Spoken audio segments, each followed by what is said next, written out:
अस्सलाम वालेकुम students last time हमने इसको देखा था जनाब कि रेशो एस्टिमेट मतलब मेथड ऑफ एस्टिमेशन देखे थे। उसमें जो मैंने बताया था कि हमारे जो क्लासिकल मेथड्स हैं लाइक्लीहुड मेथड ऑफ मूवमेंट्स या फिर methods of least square estimation के वो सैम्पल सर्वे में जो है वो इतने मतलब नहीं माने जाते या इनको रिस्ट्रिक्ट किया जाता है। तो सैम्पल सर्वे में जो मेथड है वो एक द रेशियो मेथड है, ठीक है, ये वाला। उसके बाद जो हमारे पास मेथड आता है लीनियर रिग्रेशन मेथड आता है, तो वो चैप्टर 7 में। अच्छा, द रेशियो एस्टिमेटर क्या है मेथड, ठीक है। इस मेथड में एक्सिलरी वेरिएट कोरिलेट करेगा। एक्सिलरी वेरिएट ऐसा वेरिएट होता है जिसकी हमें वैल्यू जो है वो ऑलरेडी इसका यानी कोई प्रायर वैल्यू यानी हमारी जो पास्ट की वैल्यू है या करंट वैल्यू कह लें वो हमें पता होनी चाहिए या पता होगी। ऐसे वेरिएबल की वैल्यूज़ जिसकी डाटा कलेक्ट करने से पहले कुछ वैल्यूज़ हमें पता होंगी, ठीक है, या कुछ रिजल्ट्स उसके पता होंगे। तो यानी उसके अबाउट कोई ना कोई इन्फॉर्मेशन हमें पता होगी। वो वेरिएट जो है वो फिर एक्सिलरी वेरिएट में आता है, तो वो कोरिलेट करना चाहिए वाई आई के साथ। तो फिर उसको ऑब्टेन किया जाता है for each unit of the sample, ठीक है। तो इधर देख लें, the population total x of the x I must be noun, यानी इसका जो टोटल है यही बात कर रहा है वो कि एक्सिलरी वेरिएट होगा एक्स आई और उसका टोटल हमें ऑलरेडी पता होना चाहिए। यानी पॉपुलेशन पे हम वर्क करना चाह रहे हैं पाकिस्तान की पॉपुलेशन पे, तो हमें पाकिस्तान की पॉपुलेशन जो है वो ऑलरेडी हमें मालूम होनी चाहिए, ठीक है, मस्ट बी नाउन होना चाहिए। तो in practice x i is often the value of y i. तो आम रूटीन में कहता है कि ये जो एक्स आई होता है वही हमारी तकरीबन वैल्यू जो है वो वाई आई की होती है at some previous time when a complete census was taken.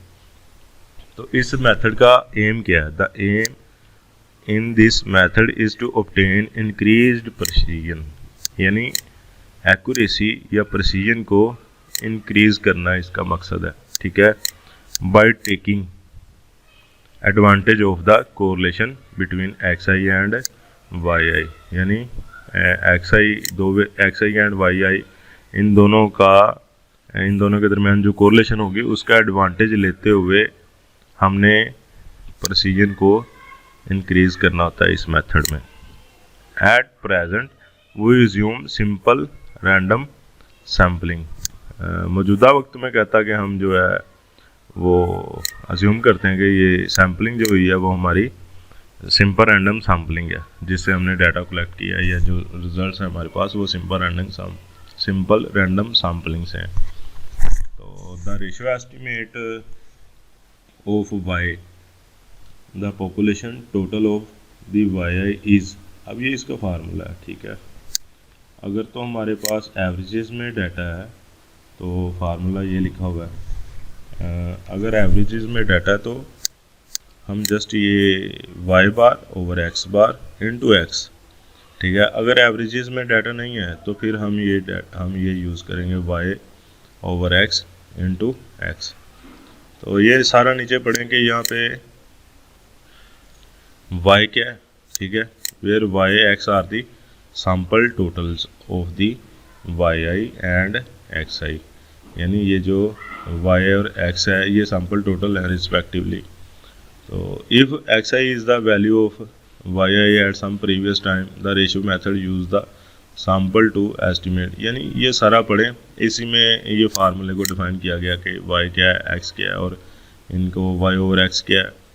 तो the ratio method use the sample to estimate relative change. Use क्या होता है देखें, ratio method use the sample to estimate relative change इनमें, यानी वाई ओवर एक्स इन दोनों का change देखने के लिए ये हमारे पास इसको यूज़ किया जाता है। The estimated relative change Y over X is multiply the known population total x.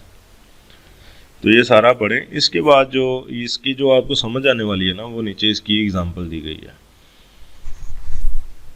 हमारे पास ये पढ़ने के बाद पैराग्राफ एग्जांपल है, example table 6.1 shows the number of inhabitants in thousands in each of a simple random sample of 49 cities। यानी 49 cities का data लिया गया है। तो XI हमें पता है कि अब कैलकुलेट क्या करना है, रेशियो एस्टिमेट कैलकुलेट करने हैं, ठीक है। ये चीज़ें हमने कैलकुलेट करनी है। तो फार्मूला था इसका ऊपर अगर देखें, ये फार्मूलाज दिए थे ना रेशियो एस्टिमेट के, तो यही फार्मूलाज हमने यूज़ करने हैं और इसको कैलकुलेट करना है रेशियो एस्टिमेट में। उसमें YI था, XI था और X था। तो Y क्या था, सिग्मा YI, यानी उस सारे वेरिएबल को जमा करेंगे उसकी वैल्यूज़ को, तो ये आएगा। अब दिया भी हुआ है ना ये टेबल में। तो जनाब उसके बाद XI था, XI भी XI की X था, XI की वैल्यूज़ को जमा करेंगे सिग्मा XI, तो वो हमारा X होगा, तो वो आएगा। ये उसने कैलकुलेट मतलब ऑलरेडी करके दिया है। तो ये कहाँ पे है, कहता कि ये देखें 49 cities drown from the population of 196 large cities, यानी टोटल 196 सिटीज़ थी, उनमें से 49 सिटीज़ का जो डाटा था वो हमने ड्रा किया, डिस्कस किया। कहाँ पे, इस बुक में उसने डिस्कस इन 2.15 सेक्शन, यानी चैप्टर 2 के जो 2.15 सेक्शन है उसमें इसे डिस्कस भी किया है उसने, इसी एग्जांपल को ना, इसी डाटे को।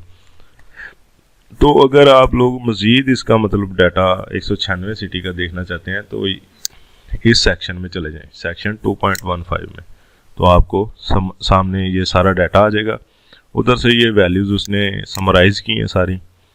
तो consequently the ratio estimate of the 1930 total for all 1996 cities is, तो रेशियो एस्टिमेट क्या हो गया, कहता है 1930 में 1996 सिटीज़ के लिए, तो ये कैलकुलेट उसने कर दिया। रेशियो एस्टिमेट का फार्मूला था Y/X × X, ठीक है। X क्या था, ग्रैंड टोटल था इन सब का। तो Y की वैल्यू दी है और इन दोनों को डिवाइड किया और मल्टीप्लाई किया, तो ये हमारा जो है वो 28,397 हमारा रेशियो एस्टिमेट आ गया। इसी तरह the corresponding estimate based on the sample mean per city is, sample mean के कोरस्पॉन्डिंग अब जो एस्टिमेट है वो हमारा ये फार्मूला है, ठीक है, NY बार। तो N कितना था, ये फार्मूला उसने 196 सिटी सी, Y बार, तो Y बार का फार्मूला क्या होता है, sigma X over sigma Y over N small n, ठीक है। स्मॉल n हमारा अगर आपको बताऊं तो 196 ग्रैंड टोटल था, 196 सिटीज़ थी, स्मॉल n ये 49 को बोला गया, और Y बार को अगर एक्सपेंड करें तो सिग्मा Y ओवर n बनता है। सिग्मा Y की वैल्यू देखें कि ये क्या है, 62 थी, तकसीम कर दिया गया स्मॉल n पे, स्मॉल n हमारा था 49, तो ये आंसर आ जाएगा इसका, ठीक है। The correct total in 1930 is, इतना था, ठीक है, करेक्ट टोटल, तो ये डाटे में दिया है। बाकी ये देखें कि ये सिर्फ उसने ये टेबल जो शो किया हमें 49 लार्ज सिटीज़ के लिए हमें ये शो किया गया है टेबल, तो 1920 एंड 1930 तक का। तो इन सब को जमा करेंगे, हमारे पास XI दो वेरिएबल हैं, XI और YI। XI की वैल्यूज़ को जमा करेंगे तो वो ऊपर जो बयान किया गया ये आंसर आएगा 50 एंड 50-54, और YI की वैल्यूज़ को जमा करेंगे तो वो हमारे पास 62 आंसर आएगा। तो ये डाटा भी उसने इधर ना टेबल में दे दिया। बाद में ये आप लोग ये ग्राफ बनाना चाहें तो आपकी मर्ज़ी है, अगर नहीं तो ठीक है, इट्स ओके, लेकिन ये चीज़ें आपको एक ये ठीक है, corresponding estimate based on the sample mean per city is, ये आप लोगों को कैलकुलेट करना चाहिए, आना चाहिए, और उसके बाद हमें रेशियो एस्टिमेट्स कैलकुलेट करने आना चाहिए। वेरी इजी है, कोई डिफ़िकल्टी नहीं है इनमें। तो बाकी ये पढ़ें कि फिगर 6.1 यानी ये ग्राफ हमें क्या शो करते हैं। Ratio estimate and the estimate based on the sample mean per city for each 200 simple random sample of size यानी n, ठीक है, 49 ड्रॉन फ्रॉम दिस पॉपुलेशन। तो ये सारा पढ़ लें कि वो ग्राफ हमें क्या शो कर रहा है। अब approximate variance of the ratio estimate, यानी तकरीबन वेरिएंस इसका क्या होगा रेशियो एस्टिमेट का। इसमें ये आप लोगों ने थ्योरी करनी है, पढ़ लेनी है एक नज़र। तो नीचे आ जाना theorem, the ratio estimate of the population total y, the population mean per and the population ratio y over x are respectively. ये सारे दिए हैं। तो y को देखें, डिनोट कर रहा है y बार over x bar into x, और इसका y बार एंड वही चीज़ है। तो फ़र्क क्या है इन दोनों में, देखें कि इधर y का जो है वो बार नहीं है, इधर बार है। तो y का अगर बार होगा तो x का भी बार आ जाएगा, ये जो कैपिटल X है, ठीक है, अदरवाइज़ कोई फ़र्क नहीं है। और r हैट है, तो रेशियो इन दोनों की ली गई है, वही चीज़ है y bar over x bar. In a simple random sample of size and an large. ये रिजल्ट्स आपने याद कर लेना है कि जो हमारा एस्टिमेटेड वेरिएंस होगा, तकरीबन जो वेरिएंस होगा, प्रूव करने की ज़रूरत नहीं है। तो ये रिजल्ट्स जो है वो ये आप लोगों ने सिंपली इसको जो माइंड में रख लेना है, ठीक है, पेपर में ना आ जाए इस वजह से। तो ये माइंड में आप लोगों ने रख लेना है रिज़ल्ट कि जो रेशियो एस्टिमेट का तकरीब अप्रोक्सीमेट वेरिएंस है वो क्या होगा। तो वो जनाब 1 minus f over n into x bar का स्क्वायर एंड दिस क्वांटिटी। तो वेरिएंस ऑफ आर यानी वेरिएंस ऑफ रेशियो एस्टिमेट्स। तो ये माइंड में रखें। तो वेयर एफ ओवर एन ये फाइनाइट पॉपुलेशन करेक्शन भी से बोल दें या फिर सैम्पलिंग फ्रैक्शन है ये, ठीक है। तो sampling fraction is F over N. मिसाल के तौर पे अगर एमसीक्यूज में आ जाए कि what is the sampling fraction, तो कोई फार्मूलाज आपको दिए गए हों तो ये चीज़ आप लोग माइंड में रख लें, F over N. F is equal to N over small N over capital N, ठीक है। तो उसके बाद इसका ये जो फर्स्ट कोलरी है ये पढ़ें, there are various alternative forms of the results. यानी ये एक ही रिज़ल्ट की फॉर्म नहीं है, इसके अंदर जो फॉर्म्स हैं वो ये हैं। अगर रेशियो एस्टिमेट को कहता है कि इस फॉर्म में लिखा जाए, इस फॉर्म में कैसे लिखा उसने कि वाई बार, ये याद रखें, y bar is equal to r into x bar. अभी इधर से आपको दिखाता हूँ कि ये देखें, ये फार्मूला अगर आप पिक करें, ये सेंटर वाला ये फार्मूला जो है ये पिक करें, y bar cap r is equal to y bar x bar into x bar. अब ये जो क्वांटिटी है y bar over small x bar, यानी small x y bar over small x bar, तो इसको डिनोट किया उसने आर से, कैपिटल आर का हैट, ठीक है। तो इसकी जगह ये वैल्यू पुट कर दिया और नीचे उसी को उसने ये फॉर्म दे दी है। अगर ये फॉर्म में कहता कि आ जाए तो फिर हम जो वेरिएंस का फार्मूला है उसको हम इस फॉर्म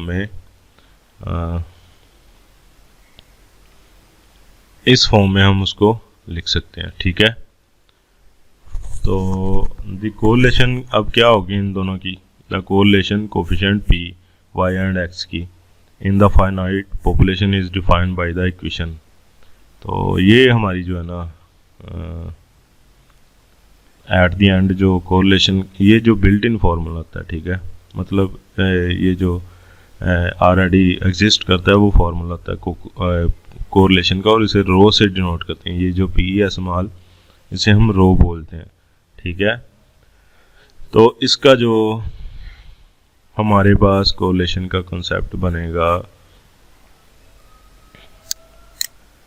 वेरिएंस ऑफ आर को ही डिफाइन कर रहा है, ठीक है, आप इसे माइंड में रख लें। टू लीड द रिजल्ट्स है,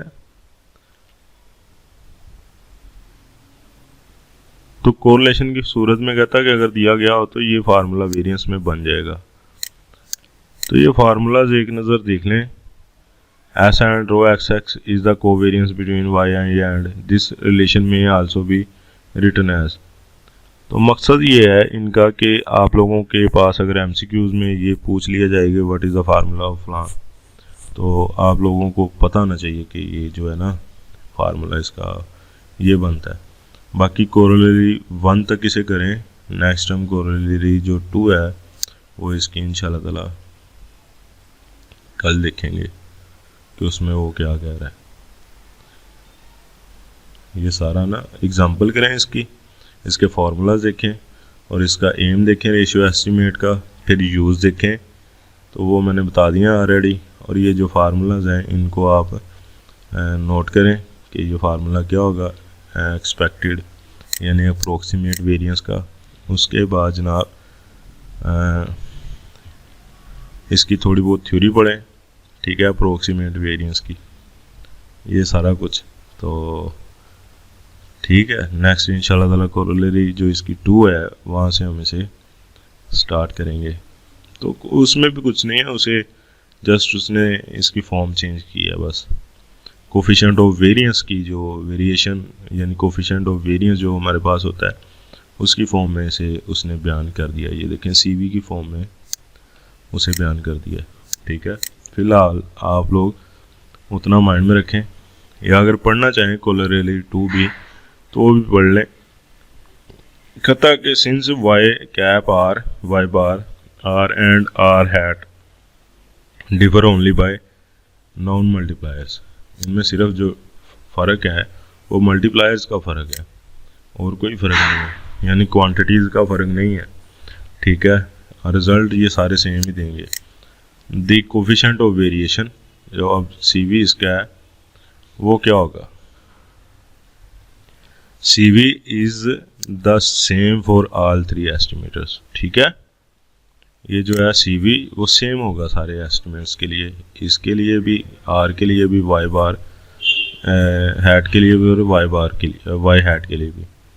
तो फ्रॉम इक्वेशन 6.7 वो पिछली इक्वेशन है 6.7 the square of the CV is, ठीक है। स्क्वायर इसका लिया CV का वेरिएंस था ना वो, तो उसके स्क्वायर को लेके डिफाइन किया गया।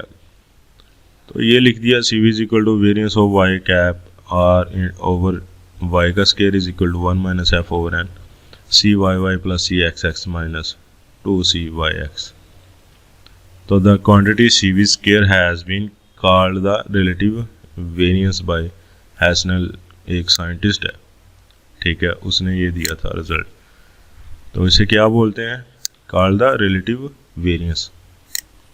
Its use avoid repetition of variance formulas for related quantities like the estimated population of। इसका यूज़ करने से क्या होता है, अवॉइड करती है रेपिटेशन ऑफ वेरिएंस फार्मूलाज, ठीक है। तो जो वेरिएंस फार्मूलाज होते हैं उसकी रेपिटेशन रिपीट करने से मतलब जो उसकी रेपिटेशन होती हैं उसको ये अवॉइड कर देता है अगर ये फार्मूला यूज़ किया जाए, मतलब रिजल्ट्स नहीं फिर वेरी करते हमारे। Like the estimated population total and mean, तो ये भी पढ़ लें, छोटा सा ही है। तो बाकी इंशाल्लाह ताला ये नेक्स्ट करेंगे estimation of the variance from a sample. ये भी सारे रिजल्ट्स ही हैं। चलें ठीक है।